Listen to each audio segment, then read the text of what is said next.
civilizaciones perdidas, tesoros ocultos, fenómenos inexplicables, personajes legendarios, leyendas nazis, misterios religiosos. Así es nuestra historia, misteriosa, oculta, secreta, enigmática, en la onda local de Andalucía, aquí y ahora. Los misterios de la historia, con Eloy López.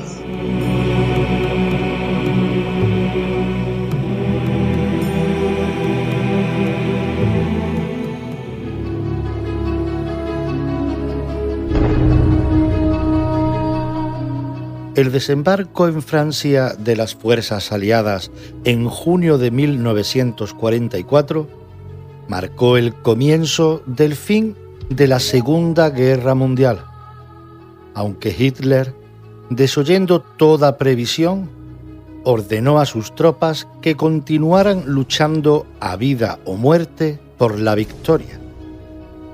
Desde que comenzó la guerra en 1939, el Führer y sus seguidores ya habían exterminado a millones de personas, siguiendo sus teorías de la supremacía de la raza aria. Pero ahora que se acercaba la derrota de Alemania y el final del Tercer Reich, no todos sus colaboradores cercanos estaban de acuerdo con sus fanáticos planes. Muchos nazis comenzaron a planear su supervivencia tras la derrota que se preveía. Recién terminada la guerra, se creó una red de colaboración desarrollada por grupos nazis para supuestamente ayudar a escapar a miembros de las SS. A esa organización se le conoce por Odessa, Organización de Antiguos Miembros de la SS, aunque tanto exmiembros de las Waffen-SS como del partido nazi han negado que existiera. Algunos de los altos cargos que tuvieron contacto directo con Hitler y que abandonaron Alemania tras el final de la Segunda Guerra Mundial, encontraron ayuda para huir y sobrevivir fuera, especialmente en España y Argentina. Si no existió una red de apoyo, ¿quién ayudó a los fugitivos en el exilio? ¿Escuchas el expediente Odessa?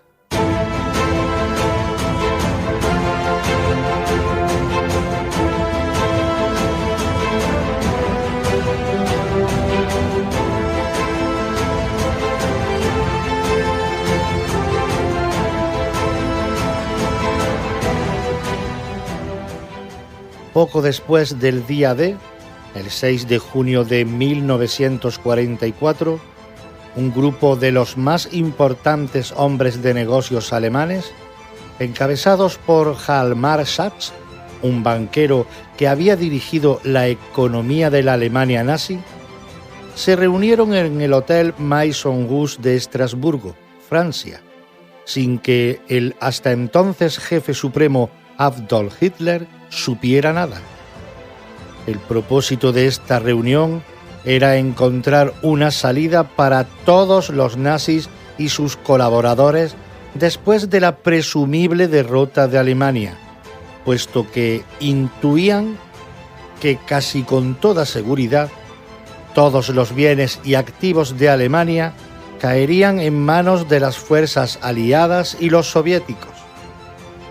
El primer paso para poder recuperar sus riquezas después de la catástrofe era sacar del país los lingotes de oro, divisas, joyas y obras de arte confiscadas antes de que se cerrasen todas las rutas hacia el exterior. Puede que su intención fuera lavar todos los activos y capital posibles para poder reconstruir el Reich después de la guerra.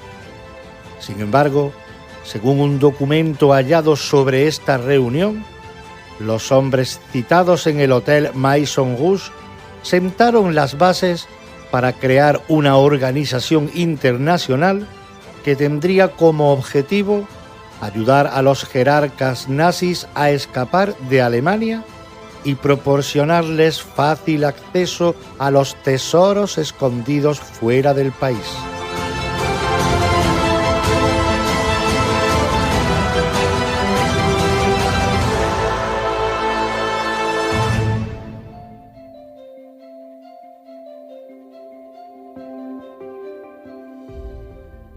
¿Preparados para huir? Cuando comenzaron a descubrirse los primeros campos de concentración, los dirigentes y máximos colaboradores del Reich no dudaron que debían escapar. La brutalidad y el horror que encerraban era de tal calibre que el por entonces en general Dwight Eisenhower temía que las generaciones futuras no fueran capaces de creer lo que allí ocurrió. El mundo entero estaba escandalizado y pedía un justo castigo, y este llegó pocos meses después de la derrota alemana, cuando comenzó el juicio de Nuremberg, el 20 de noviembre de 1945. Allí comparecieron 22 jerarcas del Reich y del Partido Nacional Socialista. En principio solo iban a ser 10, pero los soviéticos insistieron en aumentar la nómina de reos, acusados de conspiración y crímenes de guerra contra la paz y contra la humanidad. En realidad, faltaban casi todos los principales actores. Hitler, Goebbels y Himmler se habían suicidado y Bormann había desaparecido. Un año después, 11 de estos hombres, seguidos de otros muchos prisioneros de menor fama, fueron condenados a la horca. Hermann Göring, el sucesor que había designado Hitler, se suicidó con cianuro antes de ser llevado al cadalso. Los miles de fugitivos nazis que habían participado en los crímenes que habían sido juzgados en Nuremberg captaron el mensaje tras estas ejecuciones ejemplares. A quien tuviese la más mínima sospecha de que podría ser capturado, más le valdría cambiar de nombre y arreglárselas para salir de Alemania. Muchos de estos hombres prefirieron quedarse en su país, simplemente cambiando de identidad y de vida. Otros decidieron ocultarse y un pequeño número optó por abandonar Alemania. La huida no era tan fácil. Las fronteras estaban estrechamente vigiladas y plagadas de puntos de control. A ojos de los aliados, prácticamente cualquier alemán varón y adulto era sospechoso. Sin embargo, a pesar de estas medidas, se estima que miles de criminales de guerra lograron escapar de la justicia. Muchos historiadores creen que pudieron fugarse de Alemania gracias a una especie de red informal compuesta por nazis exculpados y simpatizantes varios, que se escudaba bajo el nombre de asociaciones alemanes legales de cooperación internacional. Su misión era proporcionar pasaportes falsos y rutas seguras para la huida al extranjero a través de una vía clandestina conocida como la Araña. La primera parte de la ruta consistía en llegar a la frontera sur de Alemania sin ser descubiertos por los militares franceses, británicos, estadounidenses o rusos. Para ello, se habían dispuesto una serie de alojamientos seguros, graneros, chozas o refugios de montaña. Todo esto a lo largo del camino, controlados por simpatizantes del depuesto régimen nazi.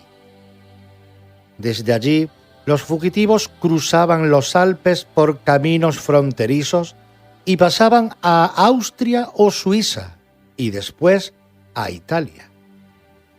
La ruta de pie-spin contaba también con unos aliados involuntarios, los santuarios católicos de la llamada Ruta de los Monasterios, donde los monjes normalmente acogían a todos los fugitivos sin preguntarles si eran judíos que huían de los nazis o nazis que huían de la justicia. Sin embargo, no todos los religiosos católicos ayudaron a los nazis sin percatarse de ello. Existen pruebas de que al menos un alto jerarca vaticano era algo más que un simple simpatizante del nacionalsocialismo y de las teorías de Hitler. El obispo alemán Alois Hudal estaba convencido de que el nazismo podía beneficiar a la Iglesia católica como respuesta contra el comunismo, un movimiento político en el que la Iglesia veía al mismo demonio. Por eso el obispo Hudal tuvo un especial interés en ayudar a escapar a los criminales de guerra, asegura el novelista Christopher Simpson. Wilhelm Holt, un espía nazi superviviente, va más allá al asegurar que, desde el principio, el Papa Pío XII, que había sido nuncio de su santidad, embajador del Vaticano en Alemania antes de ser elegido, era profundamente anticomunista y conocía los tejemanejes del obispo Hudal. Es más, lo dejó actuar a su antojo, pues en cierto modo era la forma de ayudar sin tener que involucrarse personalmente.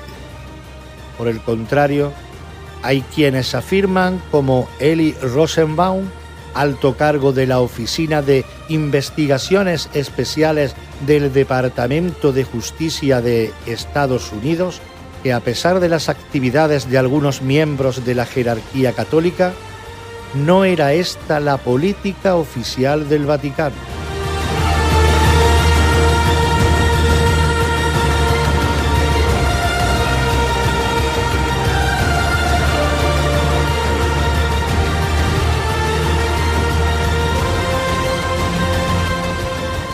La ayuda en el exilio. Una vez que se lograba salir de Alemania y llegar a Italia, el riesgo de ser capturado prácticamente desaparecía, y fueron muchos los países que acogieron de buen grado a la élite del Tercer Reich. Algunos de sus integrantes optaron por quedarse en España, entonces bajo la dictadura del general Franco. En Egipto y Siria fueron bienvenidos y acabaron entrenando a las fuerzas militares de estos países para luchar contra el enemigo común, el creciente número de judíos que comenzaba a asentarse en Palestina. Otros se aventuraron a cruzar el Atlántico y acabaron en algunos países de Latinoamérica, donde en muchos casos se los recibió con los brazos abiertos. En Argentina, por ejemplo, ya existía una comunidad de origen alemán sólidamente asentada en el país, muy influyente y en la que las tesis políticas del nacionalsocialismo alemán habían ganado miles de adeptos. A ello habría que sumar la figura de Juan Domingo Perón, el controvertido presidente populista que confesaba públicamente su admiración por Adolf Hitler y que facilitó pasaportes argentinos a los fugitivos, haciendo de este país el retiro ideal para muchos ex-nazis. Incluso algunas fuentes han atribuido, sin evidencia documentada, su colaboración con el grupo Odessa. Además de la parte logística de la huida, búsqueda de rutas seguras, alojamientos o pasaportes, una operación de este tipo necesitaba millones de dólares de la época, además de auténticos profesionales en el lado más oscuro de las finanzas, el de los fondos robados, la falsificación de documentos y la amenaza al estilo mafioso. Uno de estos hombres fue el ingeniero especialista en operaciones especiales perteneciente a las Waffen-SS, Otto Skorzeny, alto y con el rostro lleno de cicatrices de un hombre duro, encarnó el ideal de militar nazi para Hitler, de quien era uno de los oficiales favoritos. Otto, en 1943, encabezó un comando que dirigió la operación para rescatar a Mussolini, que había sido detenido por el gobierno monárquico del mariscal Badoglio tras el golpe de estado legal de julio. La operación llamada Unterrenheits, Operación Roble, fue llevada a cabo con éxito. Más tarde, siguiendo órdenes de Berlín, intentó asesinar al general Eisenhower en París. En esta ocasión, aunque fracasó estrepitosamente, las fuerzas aliadas comenzaron a llamarlo el hombre más peligroso de Europa. El 8 de mayo de 1945, con la guerra ya terminada, Otto se entregó al ejército norteamericano. Los 2 siguientes años fue recluido en un campo de prisioneros donde comenzó a organizar un grupo clandestino compuesto por paracaidistas y por antiguos miembros de las SS, según se recoge en un informe confidencial aliado. Se cree, además, que durante el tiempo que estuvo prisionero, Otto participó en el nacimiento de una escisión de Die Spinne, bautizada con el nombre de Odessa. A pesar de sus antecedentes, un tribunal militar de Nuremberg lo absolvió en septiembre de 1947, aunque aún estaba en busca y captura por criminal en Rusia, Checoslovaquia y la nueva República Federal de Alemania. En 1949, mientras esperaba ser juzgado por todas las causas abiertas en su contra, logró escapar del campo de prisioneros de Darmstadt, en Alemania, gracias a la ayuda de antiguos contactos de las SS, disfrazado de soldado estadounidense. Algunas fuentes aseguran que la ayuda para la huida fue de un comando de élite del SAS, Special High Service británico. Lo que sí es cierto es que un famoso oficial británico de servicios especiales, el teniente coronel Geoff Thoms, que en el tribunal de Nuremberg había dado un importante testimonio para incriminar a los nazis de Buchenwald, prestó en cambio un testimonio favorable a Otto que fue decisivo para su absolución. Se cree que Otto viajó por toda Europa e incluso pudo volver a entrar en Alemania con otra identidad, la de Rolf Steinbauer. Posiblemente de vuelta en su país, colaboró con la CIA, que en aquella época necesitaba urgentemente hombres con experiencia en el contraespionaje y las operaciones clandestinas para combatir el comunismo en la nueva Guerra Fría. Al final, todos los cargos y acusaciones pendientes de Otto fueron retirados. Se estableció en Madrid y siguió ejerciendo la carrera de ingeniería. Hacia el año 1949 comenzó a viajar a Argentina, acogido por el presidente Perón y su esposa. Precisamente en el refugio de montaña de Evita Perón pasó algunas temporadas supuestamente estudiando instalaciones militares del gobierno argentino. No obstante, se sabe que poco antes de su muerte, en 1952, Evita Perón dejó encargado a Otto la Fundación Evita Perón y los 100 millones de dólares que la sostenían, posiblemente una mínima parte, usada como tapadera, de todo el oro que salió de Alemania en los últimos días del Tercer Reich. Así, Otto financió a diversas organizaciones de extrema derecha y neonazis durante casi 30 años, al tiempo que mantenía contacto con los nazis fugados de Alemania en nombre de Odessa. Sin embargo, cuando se lo interrogaba en público, negaba tener conocimiento de organización alguna con ese nombre, asegura el escritor Christopher Simpson. De cualquier forma, fuera o no Otto el máximo responsable de los tejemanejes de Odessa y Die Spin, el engranaje de ambas funcionaba a la perfección.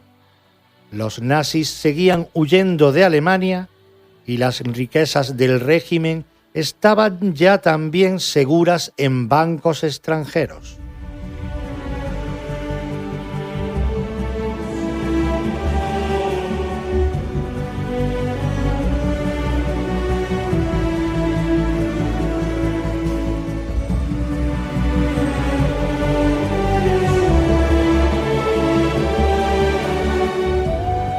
Contratación masiva de espías. Las fuerzas aliadas, especialmente Estados Unidos e Inglaterra, también ayudaron a muchos nazis a escapar, siempre y cuando después pudieran aprovecharse de sus servicios. El fin de la Segunda Guerra Mundial dio paso a la Guerra Fría. Fue la época en que, una vez derrotado el enemigo común, afloraron las tensiones entre la Unión Soviética y las potencias occidentales, y comenzó en ambos lados una carrera desesperada por reclutar a oficiales nazis y antiguos espías de la Gestapo. El pago por los servicios prestados solía incluir la retirada de todos los cargos y causas pendientes con la justicia militar. Klaus Barbier, conocido como el carnicero de Lyon y jefe de la Gestapo en esta ciudad francesa, fue un buen ejemplo de lo que ocurría con los espías nazis. Enviado por Estados Unidos a Alemania para controlar los crecientes movimientos comunistas en el país, Barbier aportaba muy poca información valiosa y aprovechable para la CIA. Sin embargo, en vez de reconocer su error y extraditarlo cuando fue reclamado por el gobierno francés, Estados Unidos ayudó a Barbier a escapar a través de la ruta de los monasterios. El clima político internacional se fue enrareciendo por momentos. Al comienzo de la década de los 50, la guerra que Estados Unidos libró en Corea frente al bloque soviético desató en todo el mundo el temor a vivir una nueva contienda mundial, con la diferencia de que esta vez sería bajo la terrible amenaza de un conflicto nuclear.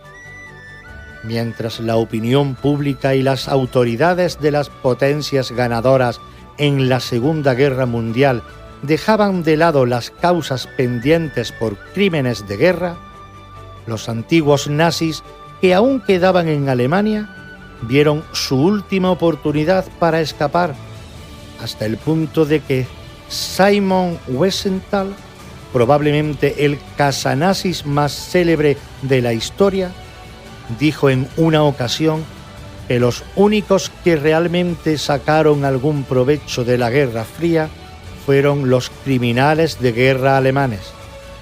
Entre ellos se encontraban dos de los hombres más buscados en toda Europa, Adolf Eichmann y Josef Mengele.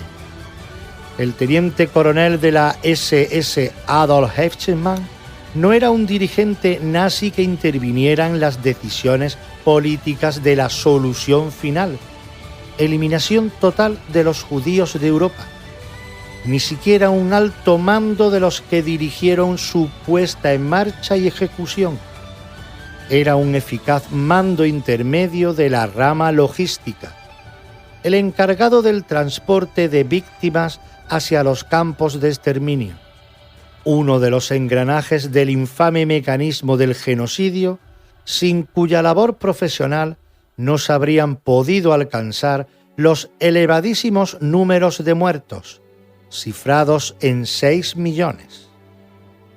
El doctor Mengele por su parte, se había ganado el sobrenombre de Ángel de la Muerte gracias a los desquiciados experimentos que llevaba a cabo entre algunos de los miles de hombres, mujeres y niños que llegaban a Auschwitz. La mayoría murieron o sufrieron grandes secuelas de por vida. Ambos escogieron Argentina como país donde asentarse tras la guerra, entre otras razones, porque la cálida acogida del matrimonio Perón a los expatriados nazis y la numerosa comunidad que ya vivía allí hacían de este país el lugar más atractivo para iniciar una nueva vida. Al contrario de lo que pudiera parecer en un principio, no todos elegían la discreción de un país adoptivo. Mientras Eichmann, que se hacía llamar Ricardo Klement y decía ser un refugiado italiano de la región septentrional germanoparlante, desempeñó durante 10 años tareas de poca relevancia pública, como oficinista, gerente de lavandería, mecánico y encargado de una granja de conejos, ganando lo justo para mantener a su esposa y sus 4 hijos.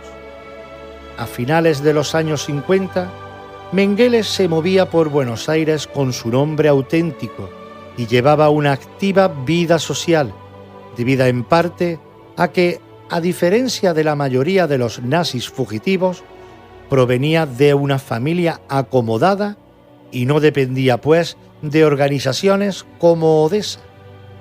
A pesar de vivir discretamente con el falso nombre de Ricardo Klement, en 1957, Eichmann fue descubierto por los servicios secretos de Israel, el Mossad, quienes tardaron 2 años en determinar su identidad nazi. Tras 2 semanas de vigilancia, el 11 de mayo de 1960, los espías israelíes lo secuestraron en plena calle y lo enviaron a Israel. Allí se lo sometió a un polémico y largo juicio. Mengele, al conocer por los periódicos la noticia del arresto de Eichmann a manos de los agentes israelíes, cerró su negocio farmacéutico de Buenos Aires y desapareció de la faz de la tierra. Cuando se volvió a saber algo de él, estaba en Paraguay bajo la protección del general Stroessner, presidente de la dictadura militar paraguaya desde 1954. El Ángel de la Muerte acabó asentándose en una remota región de Brasil, camuflado con distintos nombres falsos y contando con la única protección de una pistola. Se había convertido en el criminal más buscado del mundo y su dinero ya no podía protegerlo como antes. En 1965 se encontró en Uruguay el cadáver mutilado de su amigo y también nazi exiliado Hubert Kukkus. Se cree que Kukkus iba a entregar a Mengele a los servicios secretos israelíes a cambio de una recompensa, pero fue secuestrado, torturado y asesinado por miembros de Odessa antes de que pudiera llevar a cabo la operación.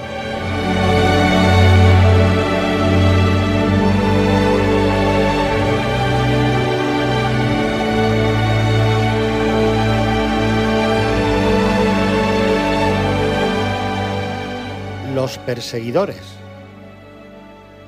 Además de los casanazis independientes, Odessa se enfrentaba a otro enemigo: los servicios de inteligencia de un pequeño país nacido en 1948, Israel, uno de cuyos primeros objetivos nacionales fue llevar a los nazis más buscados frente a la justicia. Entre los cazadores de nazis independientes, el más célebre fue el investigador judío-austríaco Simon Wiesenthal, un superviviente de los campos de exterminio. Estuvo internado en 12 campos de concentración durante más de 4 años y escapó de milagro de la ejecución en numerosas ocasiones.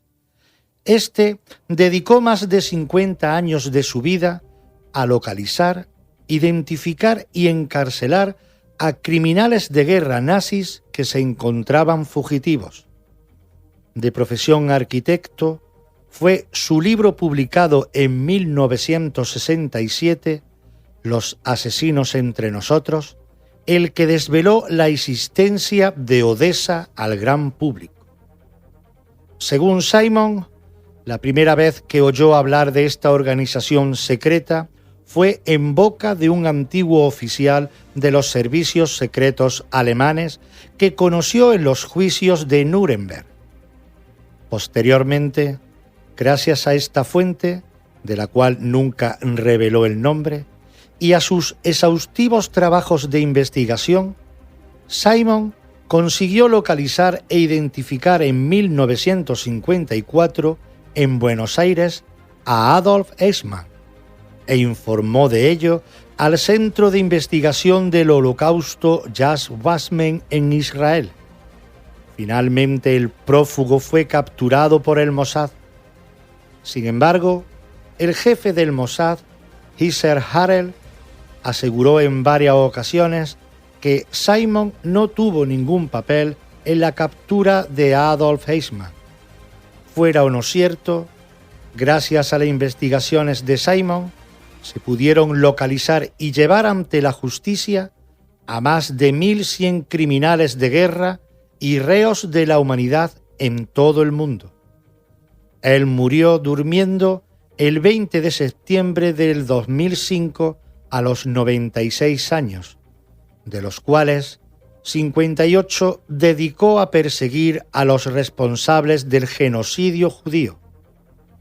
Lo que sí es cierto es que la captura y posterior juicio de Eichmann tuvo que suponer un fuerte contratiempo para Odessa y sus simpatizantes, que aún soñaban con el resurgir del Tercer Reich.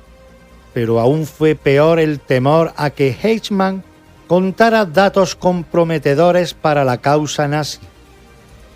Para evitar que tanto los judíos más deseosos de venganza como los mismos miembros de Odessa pudieran asesinarlo, el ex coronel de las SS pasó todo el juicio encerrado en una cabina de vidrio antibalas. Fue condenado a morir en la horca por crímenes contra la humanidad, sentencia que se cumplió el 31 de mayo de 1962. Su relato sobre el Holocausto, sin asomo de remordimiento, inspiró a una nueva generación de casanazis que no habían vivido directamente la Segunda Guerra Mundial, como fue el caso del matrimonio Klarsfeld. A finales del 1970 se observó un cierto despertar de la memoria judía, principalmente puesta en marcha por Beit, una alemana de confesión luterana, y Serge Klarsfeld, un judío francés cuyo padre había muerto en Auschwitz, quienes gracias a sus búsquedas reclamaron el juicio de los responsables nazis y de sus colaboradores franceses. Ambos inventaron una nueva técnica de búsqueda basada en el enfrentamiento directo y en un inteligente uso de los medios de comunicación. La primera vez que acapararon portadas y titulares de los periódicos y revistas alrededor del mundo fue cuando en 1968 Beit abofeteó al entonces canciller de la República Federal de Alemania, Kurt Georg Kissinger, vinculado al partido nazi en su juventud, como más tarde pudo demostrar el matrimonio. Kissinger fue derrotado contundentemente en las siguientes elecciones a la Cancillería, pero el mayor éxito de la pareja no fue tan inmediato. La captura de Klaus Barbier, el carnicero de Lyon, les llevaría 12 años de extenuante trabajo. Klaus Barbier vivía entonces en Bolivia haciéndose llamar Klaus Haltmann, arropado por la inteligencia militar estadounidense, parece ser que deseosa de liberarse de él, y por los sucesivos dictadores a los que Barbier servía como consejero en temas de seguridad y que denegaban todas las peticiones formales de extradición enviadas por el gobierno francés. Junto a las numerosas trabas burocráticas, el matrimonio Klarsfeld vivió varios intentos de atentado. En 1979, un paquete bomba destruyó completamente su vehículo aparcado en la puerta de su domicilio. En una nota, el grupo Odessa se declaraba responsable. Tras varias tentativas de asesinato y debido a las constantes amenazas sobre toda la familia, Beit Serge y sus hijos tuvieron que vivir con constante protección oficial durante más de un año. Odessa nunca antes había atacado a los casanazis, motivo por el cual hay quien sugiere que estas bombas fueron obra de una nueva generación de terroristas que utilizaban el nombre de la mítica red de apoyo nazi para amedrentar a sus oponentes. Por fin, en 1983, tras la caída de la última junta militar que gobernó Bolivia, los Klarsfeld convencieron a las autoridades bolivianas para que arrestaran a Barbier antes de que éste pudiera escapar del país.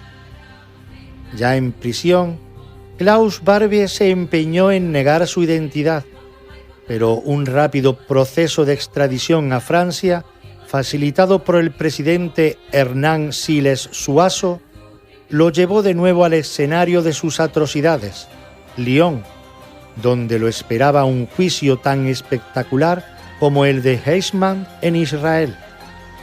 Entre los defensores legales de Barbier se encontraban algunos de los mejores abogados de Europa, incluido el famoso y muy polémico letrado francés Jacques Berger, que cobraron altos honorarios aparentemente aportados por un millonario suizo de ideología nazi. Durante el juicio corrió el rumor nunca probado de que esta cara defensa estaba siendo costeada por Odessa, pero a pesar de su equipo de letrados, Barbier fue condenado a cadena perpetua en 1987 y falleció en prisión 4 años más tarde.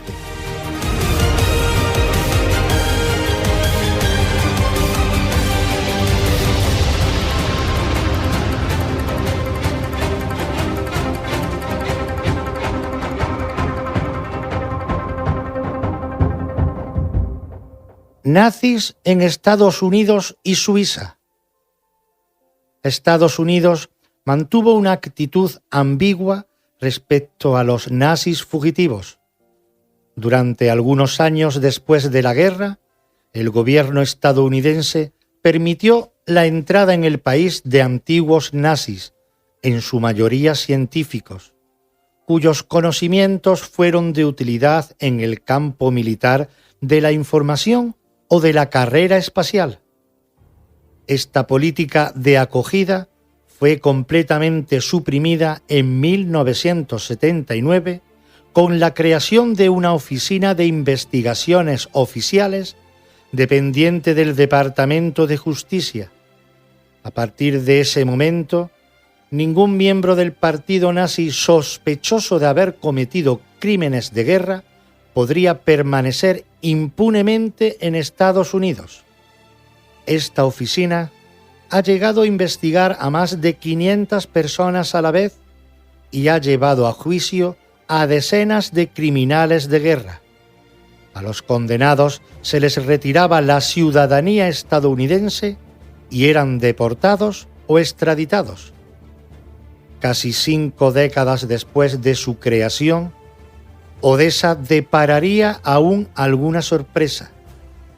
A finales del siglo XX, saltó a la luz la relación entre el gobierno neutral de Suiza y el Tercer Reich. Los banqueros suizos nunca han negado que en su poder se encontraban multitud de cuentas bancarias de judíos que murieron en el Holocausto, pero se comenzó a sospechar que estos bancos también custodiaban millones de dólares que los nazis sustrajeron en los países anexionados o conquistados durante la guerra. No hay pruebas firmes que lo avalen, pero se especula con la hipótesis de que, mucho después de la guerra, los bancos suizos aún tenían abiertas las cuentas de numerosos criminales de guerra nazis, dinero del que no tenían que dar ninguna explicación, amparados en el secreto bancario, hasta el punto de que todavía hoy hay quienes afirman que es posible que el oro nazi se esté utilizando aún para financiar actividades neonazis a lo largo y ancho del planeta.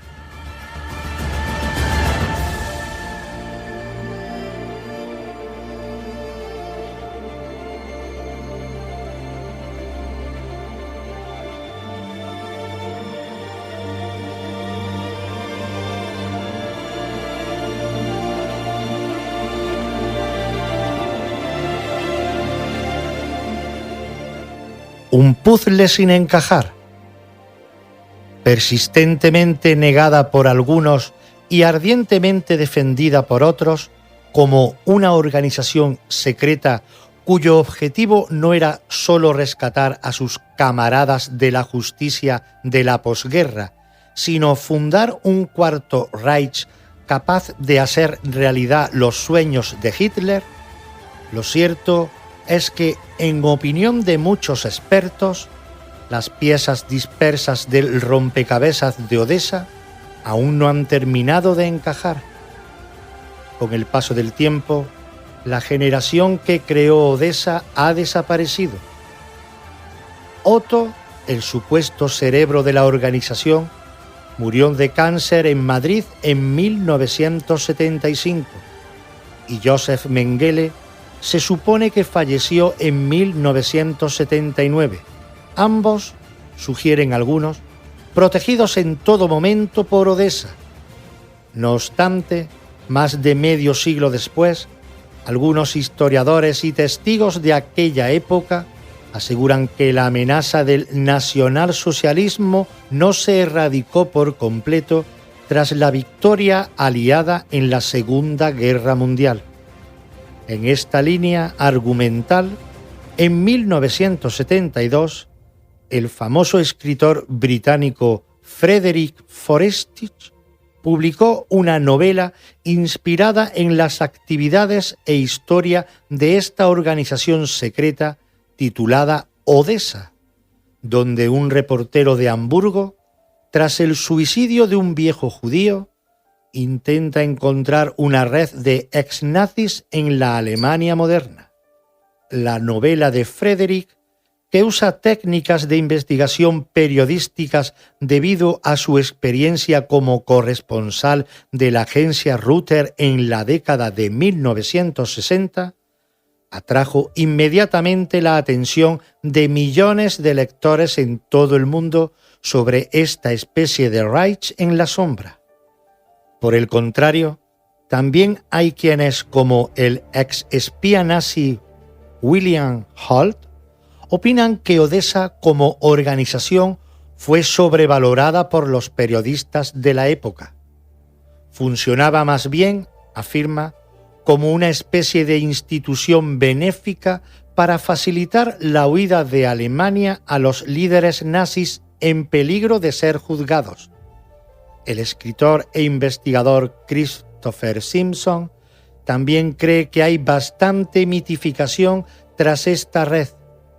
Al igual que el FBI en un determinado momento hizo creer que había un agente casi detrás de cada ciudadano, Odessa ha explotado su imagen de misterio, haciendo creer que en cada grupo de extrema derecha nazi se encontraba uno de sus hombres.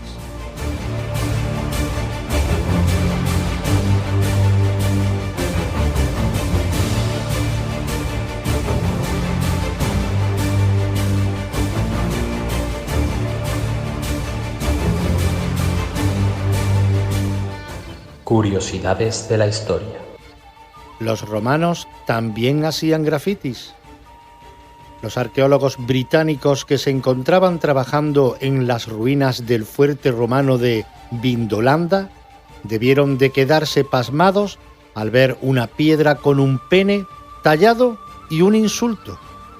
Este básicamente era llamar cagón a alguien. La piedra mide 40 centímetros de ancho y 15 de alto y fue descubierta el pasado 19 de mayo del 2022 en Vindolanda, las ruinas de un fuerte romano situado al sur del Muro de Adriano.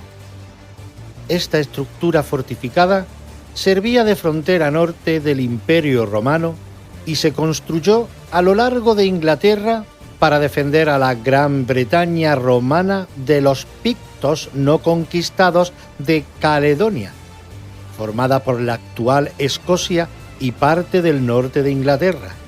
Pictos eran una confederación de tribus celtas que habitaban el norte y centro de Escocia. Los arqueólogos creen que el grafiti fue tallado en la piedra en algún momento del siglo III después de Cristo.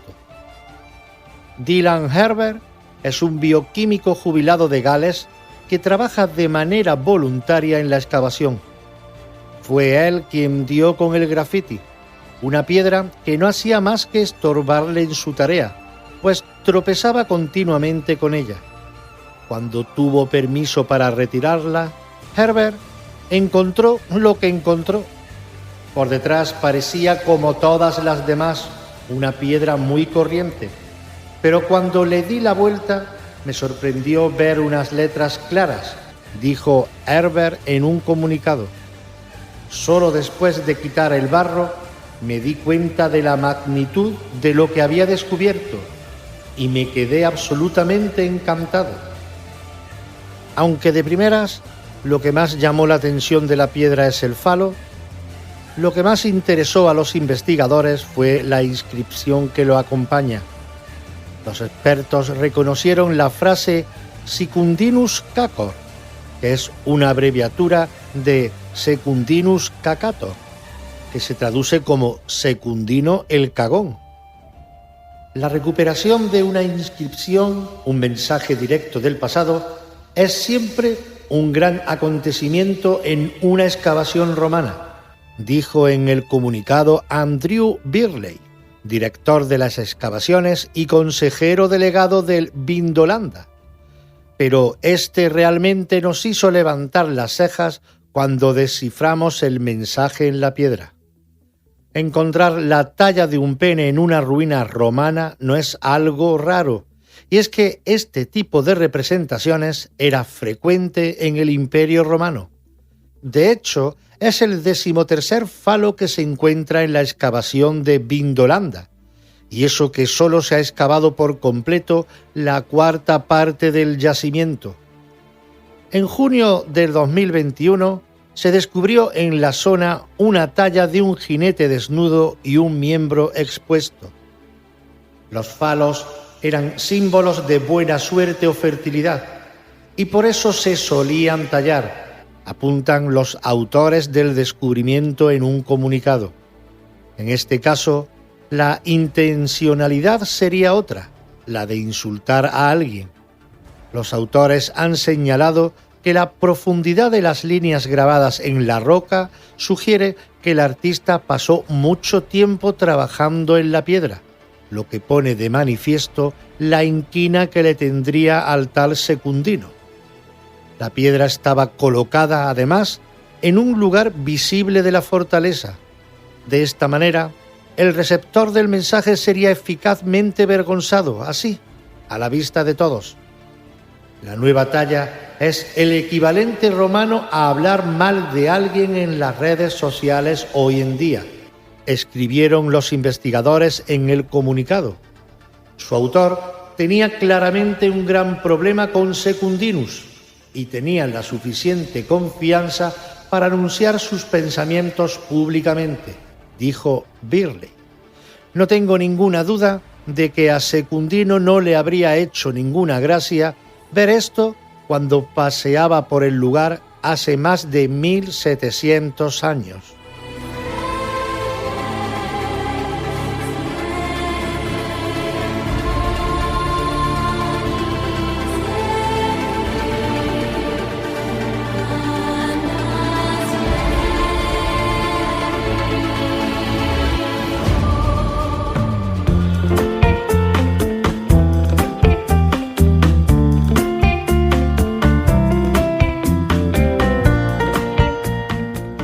Así de misteriosa, enigmática y curiosa es la historia de esta humanidad.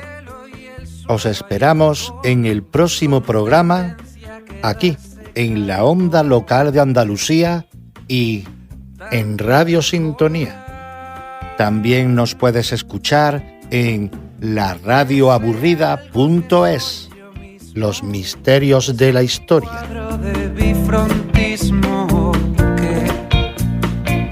Solo da una faz. La cara vista es un anuncio de signa. La cara oculta es la resulta de mi idea genial de echarte. Me cuesta tanto olvidarte.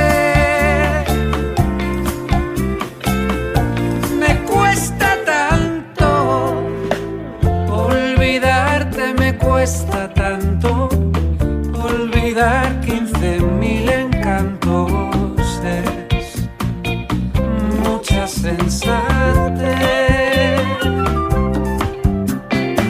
y no sé si seré sensata.